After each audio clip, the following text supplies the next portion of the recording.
Salut à tous et bienvenue pour un nouvel épisode des Actus F1 de la semaine, votre rendez-vous hebdomadaire pour avoir toutes les news sur la Formule 1 et en l'absence de Grand Prix ce week-end, on en profite pour se pencher sur le futur de la discipline. Cette semaine s'est réunie à Londres la commission F1 qui a formulé des propositions pour le futur du sport avec par exemple à la une les courses sprint, qu'est-ce qu'on en pense, qu'est-ce qu'on va en faire dans le futur. Ils ont discuté de ce genre de sujet, chaque écurie a pu donner son avis et ils ont formulé des propositions qui doivent désormais être ratifiées par le Conseil mondial du sport automobile pour être validées et entrer en vigueur dans le futur. Ce week-end avait lieu le premier F1 Sprint de la saison à Imola, il y en aura deux autres par la suite à Spielberg et à Interlagos et il faut dire qu'il n'a pas complètement convaincu. Il y a eu un peu d'action mais principalement parce que certains pilotes comme Carlos Sainz ou Sergio Pérez partaient un peu derrière et devaient remonter. La course en elle-même n'était pas spécialement folle et pourtant la Formule 1 et les écuries soutiennent le fait de doubler le nombre de courses sprint en 2023, passant donc de 3 à 6, une décision qui n'a pas été validée par la FIA qui pour l'instant n'est pas complètement d'accord, elle attend d'autres choses, notamment des rétributions financières, on sait que c'est toujours très important avec la FIA. En tout cas, tout le monde ne semble pas être d'accord sur le sujet. Ce qui est peut-être un peu plus étonnant, c'est que d'après les échos qu'on en a eu, toutes les écuries paraissaient elles d'accord pour doubler ce nombre en 2023. On va donc voir comment ça évolue, ils vont prendre des décisions par la suite, ils vont encore se réunir à de nombreuses reprises cette saison.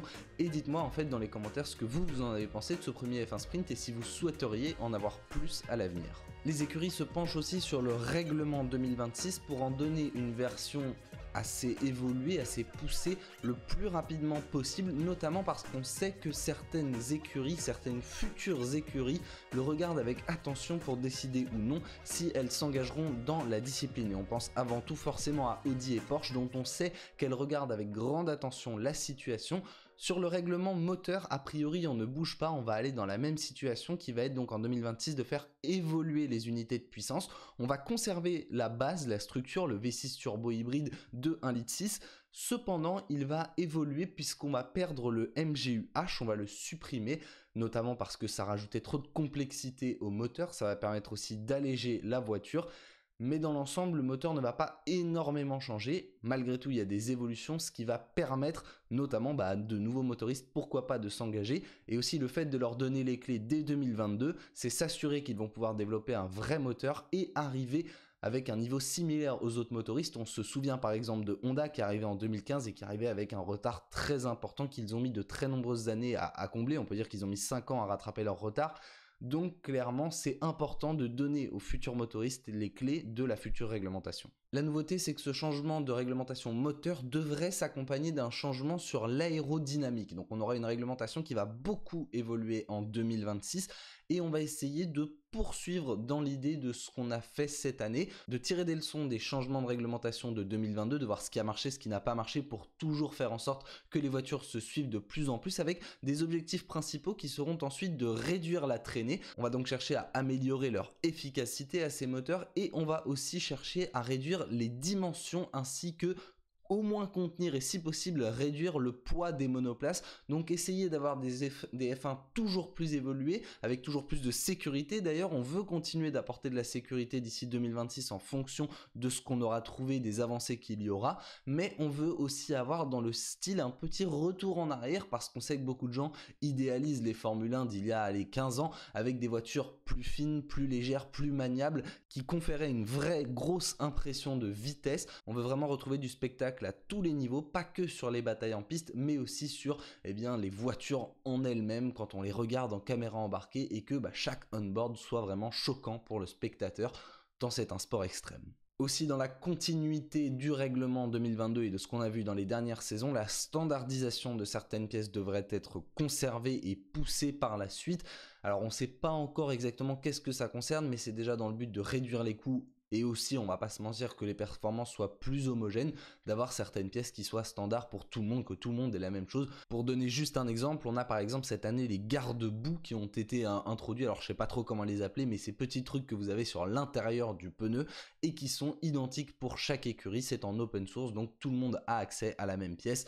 et là bon bah au moins il n'y a pas de bataille de développement à cet endroit-là et on peut se concentrer sur d'autres parties. Et deux petites infos en plus dès 2023, donc c'est des changements mineurs qui peuvent être appliqués plus tôt, c'est qu'on devrait passer de 13 trains de pneus alloués pour un week-end à 11, donc on diminue pour aussi utiliser plus longtemps ces pneus. On sait que des fois en essai libre ils servent très peu, on fait 2 tours et on les range et ils servent plus à rien, donc là c'est pour avoir une utilisation plus viable des pneumatiques pendant le week-end. Et aussi la caméra dans les casques des pilotes que l'on a vu apparaître un peu en 2021, il y en avait un peu avant mais c'est surtout en 2021 qu'elle s'est démocratisée et il y en a de plus en plus cette année, sera obligatoire ou devrait être obligatoire dès l'année prochaine en 2023. Donc c'est sympa comme caméra, là je vais donner un petit peu mon avis, honnêtement pour l'immersion et tout c'est génial. Maintenant attention à ne pas trop l'utiliser parce que dans la compréhension de la course, je trouve parfois qu'on délaisse un petit peu trop la caméra on-board telle qu'on en avait l'habitude, donc au-dessus du casque du pilote qui permet vraiment une meilleure compréhension de tout ce qui se passe en piste. Maintenant voilà, en termes d'immersion c'est vrai que c'est génial et si c'est bien utilisé c'est plutôt une très bonne chose. Après la rendre obligatoire, pour l'instant si tout le monde ne l'a pas, c'est aussi parce que la technologie qui a été développée n'est compatible qu'avec les casques Bell et donc tous ceux qui sont équipés de casques à rail ou encore stylo, et bien pour l'instant ils n'ont pas de caméra dans le casque, donc est-ce que c'était vraiment nécessaire de le rendre obligatoire ? Ça va donner du travail en tout cas aux manufacturiers de casques et on verra ce que ça donne si les pilotes devront changer de marque ou si effectivement a priori tout le monde devrait s'adapter. Il y a beaucoup de positifs dans ce qu'on essaye de faire pour le futur de la Formule 1, le but c'est d'avoir toujours plus de spectacles mais il y a pas forcément trop l'envie je trouve avec ces règlements de dénaturer la F1, c'est simplement le sport qui évolue comme ça a toujours été le cas. Bon, pour les courses sprint c'est un petit peu autre chose, mais justement sur les courses sprint et sur certains aspects j'ai l'impression, et c'est quelque chose qui me fait un peu peur, qu'on n'écoute pas assez les pilotes. Je m'explique, on a eu des déclarations une fois de plus qui n'étaient pas en faveur du F1 sprint de la part de pilotes importants ce week-end. On a notamment Max Verstappen, malgré sa victoire samedi, qui a déclaré après le F1 sprint que il n'était toujours pas vraiment fan de ce format. Malgré sa victoire, il aime mieux la façon dont se déroule un week-end traditionnel. Et l'autre déclaration qui m'a vraiment pas trop plu, bon là c'est mon avis mais je pense que je suis pas le seul, c'est la déclaration de Ross Brawn par rapport à George Russell qui une fois de plus lui aussi se plaignait du format. Ross Brawn a déclaré: l'opinion de George ou l'opinion de n'importe qui en fond de grille, ce n'est pas l'opinion que nous écoutons vraiment. Alors je suis désolé monsieur Ross Brawn, vous avez fait beaucoup de très bonnes choses pour la F1 par le passé, mais dans votre position actuelle et avec votre poste, c'est votre travail d'écouter les pilotes et d'écouter ce qu'ils disent, leur ressenti. On doit travailler avec les pilotes, on doit avancer avec eux et j'espère vraiment qu'on va les écouter pour les futures réglementations. On n'a pas encore leur réaction sur ce qui a été annoncé cette semaine, savoir si leur future réglementation de 2026 leur plaît ou pas. Déjà, il y aura une bonne partie qui ne sera plus là malheureusement à ce moment-là, mais notamment les Verstappen, les Leclerc qui sont aujourd'hui en bataille pour le championnat. C'est intéressant de savoir ce qu'ils pensent de ce qu'on a annoncé pour 2026. En tout cas, j'espère qu'on va vraiment écouter les pilotes par la suite parce que s'ils se plaignent du F1 Sprint, c'est peut-être qu'il y a une raison et qu'il faudrait penser à autre chose que l'argent de temps en temps, ce serait pas mal. Sinon, j'espère que les pilotes seront capables de se révolter quand ils ne sont pas d'accord avec une décision, comme ça a pu être le cas par le passé dans l'histoire de la Formule 1. Voilà, parce qu'il ne faut pas non plus que les pilotes se laissent marcher dessus. C'était une grosse rubrique, mais on a eu beaucoup d'infos sur le futur de la Formule 1. J'espère que je vous ai tout bien expliqué. Dites-moi si vous êtes excité par ce qui arrive. Et je vous propose maintenant de passer au reste des actualités de cette semaine.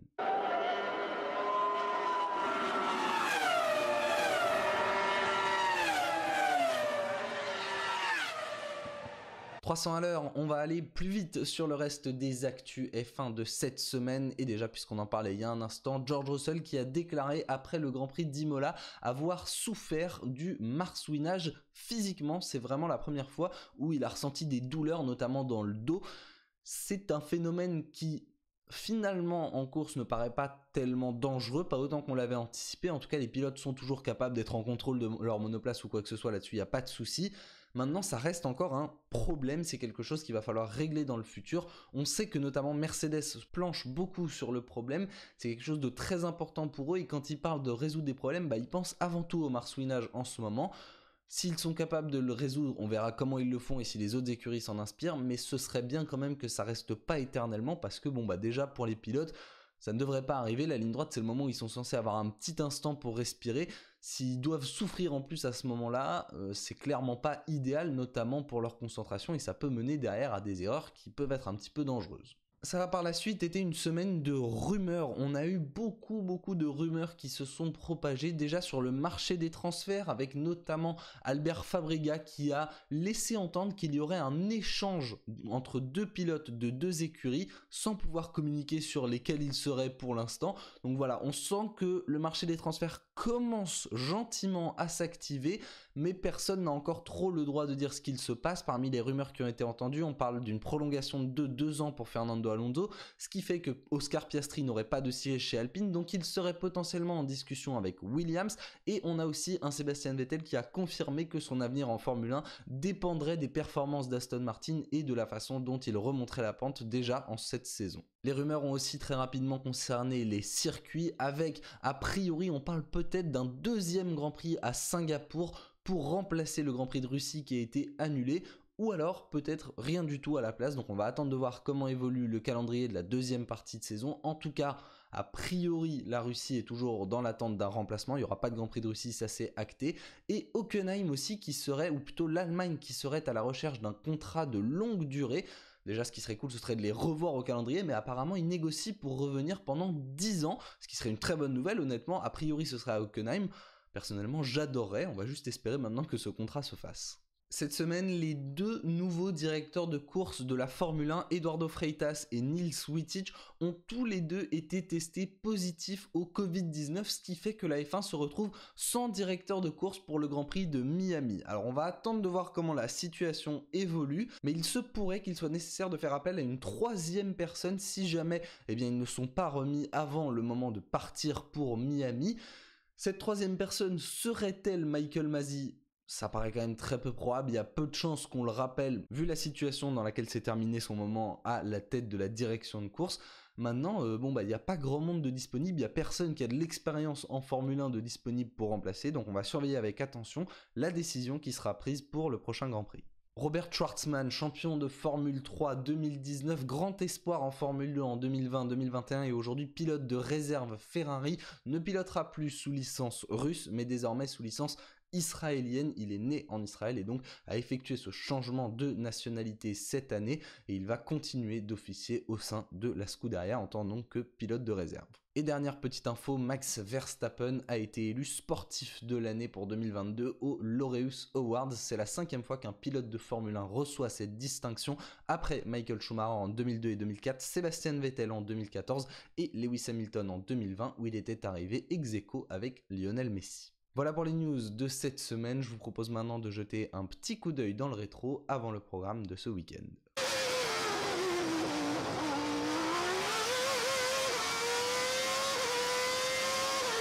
Lewis Hamilton a déclaré que la Mercedes W13 de 2022 était la pire Formule 1 qu'il avait conduite dans son histoire avec la McLaren de 2009.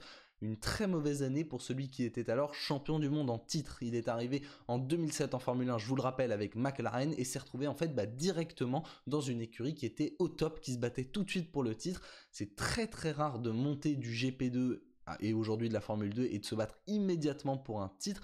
Lewis Hamilton avait échoué pour 1 point en 2007 et était devenu lui-même un an plus tard champion du monde avec 1 point d'avance sur le même circuit au Brésil à Interlagos devant Felipe Massa après avoir livré une très rude bataille à Ferrari tout le long de ces 2 saisons, donc de 2007 et 2008, avec même une petite touche de BMW en début 2008. Ce n'est pas sans rappeler forcément une lutte très âpre avec Max Verstappen, tel que ça a été le cas en 2021. Ils se sont battus pour le titre jusqu'au dernier tour du dernier Grand Prix de la saison. C'était le cas donc en 2021, mais aussi en 2008, les 2 dernières fois que c'est arrivé, avec donc un changement dans les tout derniers instants. En 2008, c'était à la faveur de Lewis Hamilton, 2021, c'était l'inverse. Mais le fait est que dans ces 2 saisons-là, probablement que son écurie a poussé le développement trop loin pour aller gagner le titre. En 2021, en plus, ils n'ont gagné que le constructeur. En 2008, ils n'avaient gagné que le pilote. Et Lewis Hamilton s'est trouvé ces 2 années-là avec des monoplaces clairement inférieures en début de nouvelle réglementation. Car c'est là aussi un point commun entre ces 2 périodes de la carrière de Lewis Hamilton, c'est qu'en 2009 comme en 2022, il y avait un changement de réglementation aérodynamique très important et que là aussi, son écurie avait loupé le coche. Voilà, ils s'étaient trop investis dans le développement en 2008 et avaient loupé leur monoplace pour 2009, alors qu'en parallèle, Brown GP notamment avait tout cassé. Clairement, ils avaient fait une voiture incroyable, il remporte 6 des 7 premiers Grands Prix de la saison et derrière Red Bull revient à la hauteur, mais McLaren n'est jamais vraiment à la hauteur, ne se battent clairement pas pour le titre. Lewis Hamilton va arracher 2 victoires en Hongrie puis à Singapour. Il termine 5e du championnat avec la moitié des points du champion du monde Jenson Button, qui sera d'ailleurs son coéquipier en 2010. Une saison de grosses galères donc pour Lewis Hamilton, mais qui, s'il faut voir le positif, était quand même allé de mieux en mieux, puisque dans la deuxième partie de saison, donc, il y avait eu ces 2 victoires. Maintenant, il faut aussi regarder des périodes un petit peu effrayantes, avec entre Bahreïn et sa victoire en Hongrie, 5 arrivées en dehors des points consécutives, puis encore 3 autres sur la fin de la saison. Clairement, marquer des points, c'était pas à chaque Grand Prix cette année-là pour la McLaren. Et Lewis Hamilton, eh bien ce week-end, il a terminé 13e. Hey, wake your ass up. Let's go. It's race time. Le programme de cette semaine et en l'absence de Formule 1 qui reviendra la semaine prochaine, il y a quand même des trucs à suivre ce week-end avec notamment de la Formule électrique à Monaco sur le circuit complet. Donc l'occasion de se mettre l'eau à la bouche avant le Grand Prix en principauté dans 1 mois maintenant pour ce qui est de la Formule 1. La course sera à suivre dès 15h ce samedi puisque je vous rappelle que la Formule E ne roule pas le dimanche. Vous avez aussi le Grand Prix de MotoGP en Espagne à Jerez avec la course à 14h. Et puis enfin, première manche de la saison du championnat de DTM où on suivra les premiers pas dans cette catégorie de Sébastien Loeb, l'homme à tout faire du sport automobile. On espère qu'une nouvelle fois, il aura de la réussite. Sur ce, bien écoutez, merci à tous d'avoir regardé cette vidéo. N'hésitez pas à vous abonner à cette chaîne pour être notifié des prochaines et des prochains lives. Moi, je vous dis à la prochaine. Portez-vous bien, c'est le plus important. Ciao, ciao!